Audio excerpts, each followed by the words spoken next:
Igreja perfeita não existe. Em lugar nenhum. Nem a igreja de Jerusalém, no início, quando o Espírito de Deus desceu sobre 120 pessoas. Era uma igreja perfeita. O Espírito de Deus encheu todos os 120 que estavam ali. Pedro pregou no dia de Pentecostes e a igreja se elevou a 3.000 pessoas. Mas ela não era perfeita. Até hoje não é perfeita e não existe nenhuma igreja perfeita. E todas as igrejas, como a Igreja Universal, estão sendo trabalhadas por Jesus. Jesus está trabalhando com a sua igreja e com aqueles que permitem que ele trabalhe com elas. Veja o que diz o apóstolo Paulo na carta aos Efésios, no capítulo 5. Ele falando da relação da família, ele fala também da igreja. Vós, marido, amai vossas mulheres, como também Cristo amou a igreja e a si mesmo se entregou por ela. Efésios capítulo 5, verso 25.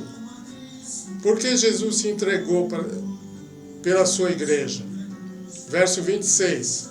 A fim de a santificar, purificando-a com a lavagem da água pela palavra. É Jesus quem santifica a igreja através da sua palavra. Por quê?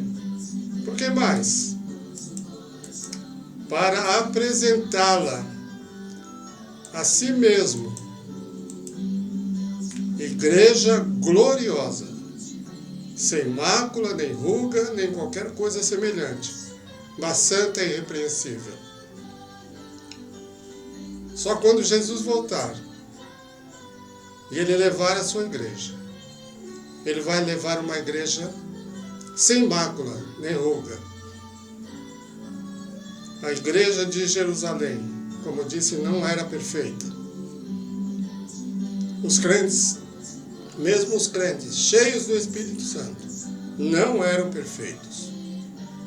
Mas ela crescia, avançava no projeto de Jesus. Por que não era perfeita? Lá estavam Ananias e Safira, foram mortos dentro da igreja. E ainda mais, no capítulo 6, nós constatamos murmuração na igreja. Murmuração. Mas os apóstolos estavam atentos. Veja o que diz aqui. Capítulo 6, versículo 1. Naqueles dias, crescendo o número dos discípulos. Veja, a igreja estava crescendo. Não estava parada. Houve murmuração dos helenistas, isto é, dos gregos, contra os hebreus.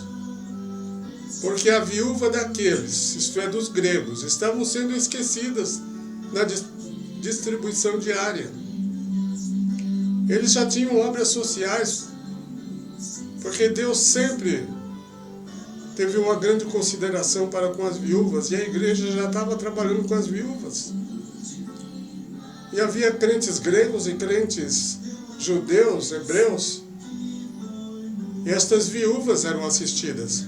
Mas estava havendo uma discriminação, as viúvas dos gregos estavam sendo esquecidas, está escrito na Bíblia. Você pode ver isso aqui. Mesmo assim a igreja crescia, porque os apóstolos e os diáconos que foram logo levantados vieram corrigir esta situação. Nenhum dos discípulos defendiam causas pessoais. Quando a gente vai defender começa a defender causas pessoais, com narrativas pessoais, humanas, sem apoio da Bíblia, a igreja não cresce, a igreja para. A igreja esvazia, limita-se. Não é porque a igreja tem problemas que ela não cresce. a igreja ela vai crescer e os problemas vão sendo resolvidos. A igreja não é um cemitério, a igreja é um hospital. E no hospital tem doentes, tem gente morrendo, tem gente sofrendo na UTI, nos leitos, mas tem também aqueles que trabalham para curar os enfermos. Não podemos considerar a igreja como um cemitério e sem perspectiva nenhuma de crescimento. Ela existe para crescer. Se não cresce, decresce. E se decresce, morre. Pode morrer sim uma igreja local, deixando de existir uma igreja local. Mas eu advirto você, meu irmão, minha irmã, todos aqueles que estão envolvidos em igrejas pequenas ou grandes, façam tudo, vivam de tal forma que você possa dar um bom testemunho de Jesus e as pessoas de fora verem o seu testemunho e glorificarem a Deus. Atendam as pessoas, socorram as pessoas, pessoalmente. Esse é o projeto da igreja, foi para isso que a igreja existiu e existe.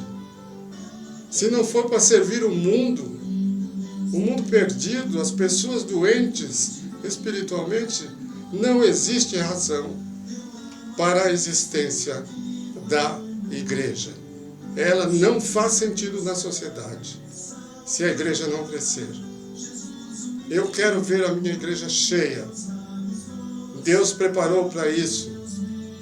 E Ele levantará homens para cuidar da sua igreja, quando ela se consagrar, quando os crentes, os líderes, todos eles, do menor ao maior, entender que é para isso que nós existimos. Deus te abençoe. Deus te abençoe. Eu estou entusiasmado com a igreja. Eu amo a igreja. Quero ver a igreja crescente, viva, fervorosa, animada e feliz, abençoando a si mesma, porque Deus a abençoa. Cura os seus enfermos, liberta os doentes, os oprimidos, e atende também o mundo lá fora, que está necessitado, perdendo-se. E a igreja não pode ficar parada. Em nome de Jesus, eu deixo essa palavra com você. Onde for esta palavra, onde for, qualquer lugar, comunique essa palavra.